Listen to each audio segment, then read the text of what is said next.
In New Orleans, there is a thing taking place, the NOLA Red Dress Run. Some of you may have heard about it, but if you haven't, be thankful. Be also thankful you haven't heard about this.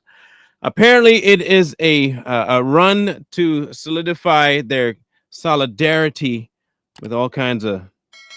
You know what? It doesn't matter what it's about. It really don't matter because it shouldn't be using this, and that's what really the point of this is about. I want to go into the concepts of it, but I'm not going to try and promote this nonsense. I'm not. I'm not going to do it.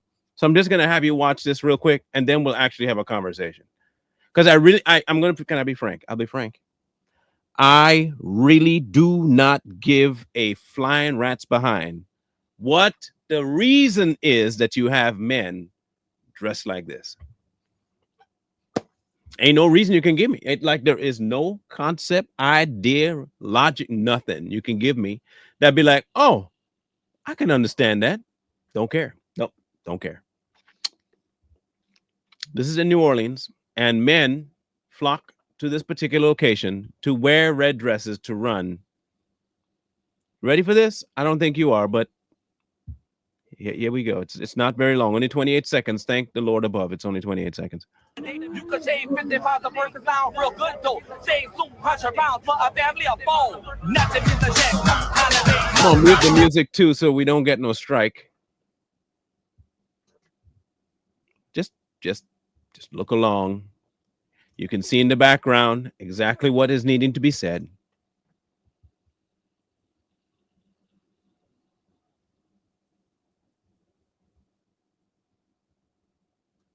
Yeah.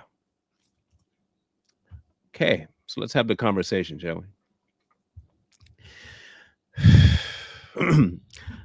I sat with Corey about this one, and this was the conversation we kind of had. Initially, it was cringe. Then it was an outburst of laughter that men even think this is necessary. And then reality of what it means to other young men seeing this. Some years ago, there was a person in the Atlantic newspaper that was printed online. You know, they don't do the in paper anymore. Anyway, this particular journalist on the Atlantic tried to equate gay history with black history. And then subsequently in a few more articles online, well, I think the Roots might have been one of them, that did the exact same thing. They said, and you might have heard this mantra going around, queer history is black history. It's just so weird that they would do this in New Orleans with the history that New Orleans has, with the type of things that took place in New Orleans. Just a thought process there. Think about that one. The imagery is not lost on us. If you know history at all, it's not lost. Especially the red is especially not lost on us. The amount of ritualistic things attached to what they're doing when it comes to, and I will say it, black history, when it comes to slavery and the abuse of black men specifically, this should anger every last black female out there, but it doesn't. This should irritate every last human being out there, but it doesn't. This should explain to you something that should be on the surface natural to understand, but it doesn't. So I will give just a slight glimpse into the historical avenues that this is leading to, insinuating to. Now, mind you, these people are the exact same people that will think a certain way politically against what they're actually promoting in this. Let that one sink in for you just for a minute.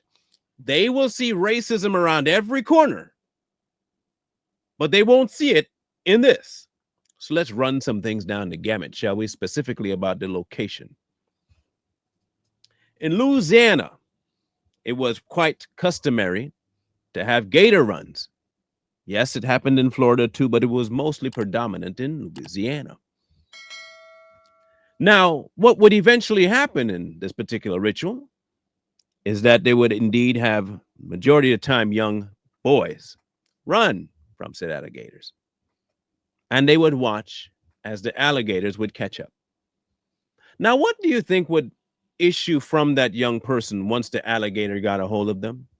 It would be something akin to the color you see on your screen. Don't you find it ironic now they're asking black men to dress in the same color in a dress?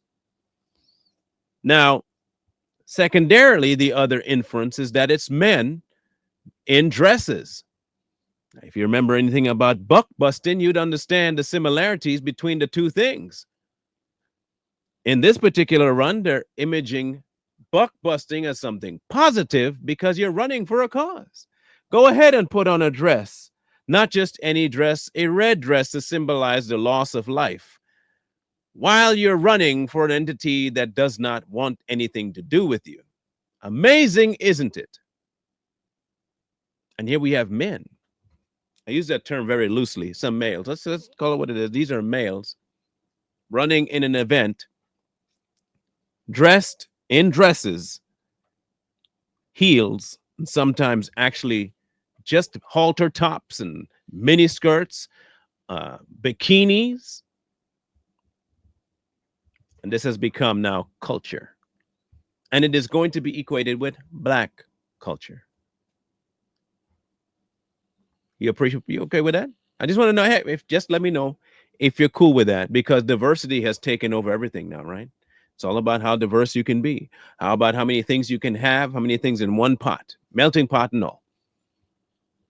Are you willing to sacrifice what you were born as, made as, created as for a movement? Amazing. Just amazing. Now, the imagery, again, is not lost on us. This particular thing has been going on for months, years, decades now, and people willingly give into it. In fact, it is seen as something that they ought to do because for too long we didn't have a voice. This is the voice you want? You want the voice to be able to not be seen as a man, much less as a free man. You want to be seen as a buck busted prior slave, still a slave, running from gators. That's what you want? That seems intelligent to you? Does that seem logical to you? You're not going to wake up to the reality of what's actually being foisted upon you? A woman that posted this had the question, where and how did this transgenderism thing ever get pushed on us? Because you bought into it.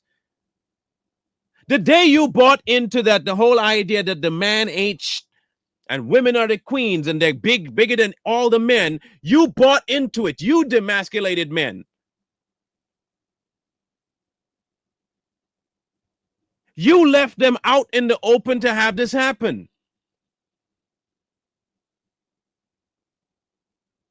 When men stop caring about their quality of character, this is what happens. When they start caring more about what people feel about them and being accepted by a certain kind of people, this is what happens.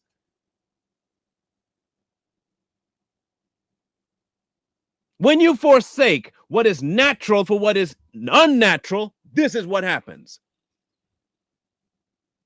Do you think any kind of future can come from this?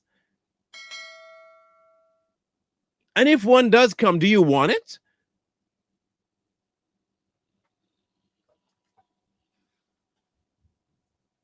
This is the kind of ridiculousness that is being pushed as natural, normal, expected, wanted behavior. I don't give a damn what you're running for. I really couldn't care less. I don't care what you're running for. But I want to be clear when I say this. This is detrimental to any future of any family in any race. But it is being foisted, pushed, and absolutely aimed at the black man. Absolutely. But let's now call for some introspection. Black men, you're willingly giving into it, which is why they feel free to push it. Let's not play this game of trying to say it's only one-sided blame. No, no, no, no, no, no, no, no. Y'all are buying into it. Products don't fly off of shelves if people aren't interested in buying. This crap wouldn't continue if you weren't giving into it. Nobody forced those men into those dresses. They willingly went into it.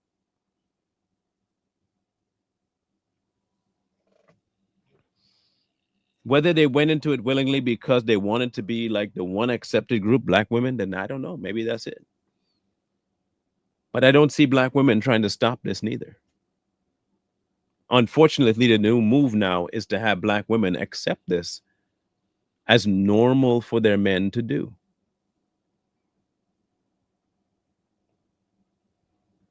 Please wake up, people. Whether it's white people, uh, the media, whoever is pushing this nonsense on you, it only has grounding if you give it footing. It doesn't have grounding otherwise. If you would just wake up, drop the scales from your eyes, and realize you have the power to make the choice not to do this. How is it helping you? First, you're given to abortion that ends every family line without equivocation. And now you find a whole nother way to end your bloodline.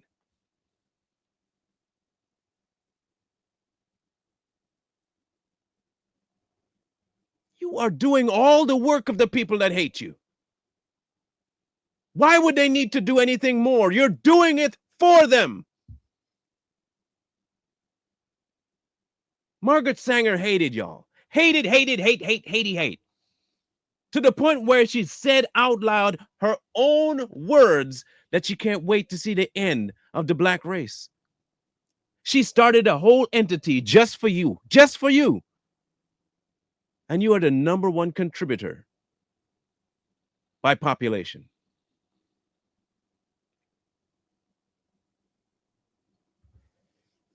They included it in the Civil Rights Bill of 1965 by putting you in the same category as homosexuals, lesbians, and transsexuals. They put you there, and you were happy to sign off on that.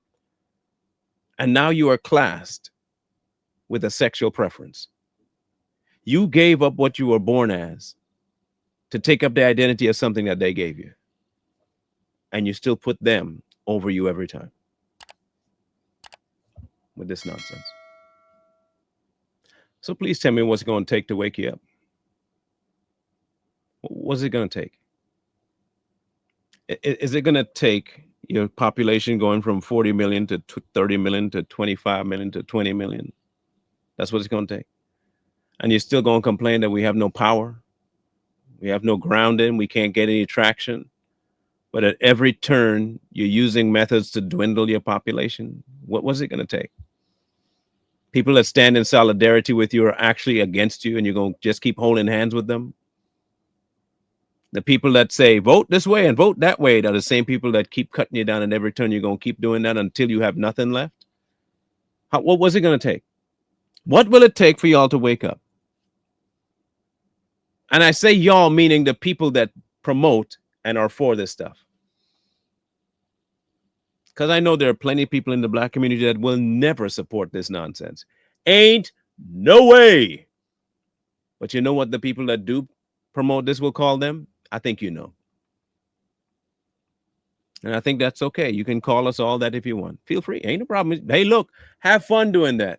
You know what will thrive? Our bloodline. You know what won't? Yo, so in a matter of time, eventually, you know what? In some ways, now I'm thinking about it. You made me think. If you don't want to have kids, don't have kids. In fact, it would be better. That way, the next generation will not be here to see this nonsense progress. Only ours will be. Maybe that's where we just got to wait it out. Just got to wait it out. Right now, you're in the process of eliminating your next bloodline by going to the abortion clinic. You're in the process of eliminating your bloodline by becoming gay. So, hey, do what you got to do, I guess. The ones that are here that see the value in family, raise their family right, teach them to be respectful, teach them to love life, will progress. I guess you would call that survival of the fittest. I don't know. But we would prefer that people wake out of their stupor so that that doesn't be the case. We could do with more of us waking up. So, as much as it pains me to say it, I'm going to say it. If y'all continue on this path, the end of your whole thing will be at your foot. You're going to be the one to blame, not KK people, not light skinned white people, none of that. It'll be your fault. It'll be yours. It's always going to be on you. You can't complain. You'll have nothing to stand on. It'll be all you. But if that's what you want, then so be it. Rest of us, we see this and we run in the other way. But we figure we'd send out one shout backwards to let you know what the end is. If after that you don't listen, whatever happens to you, happens.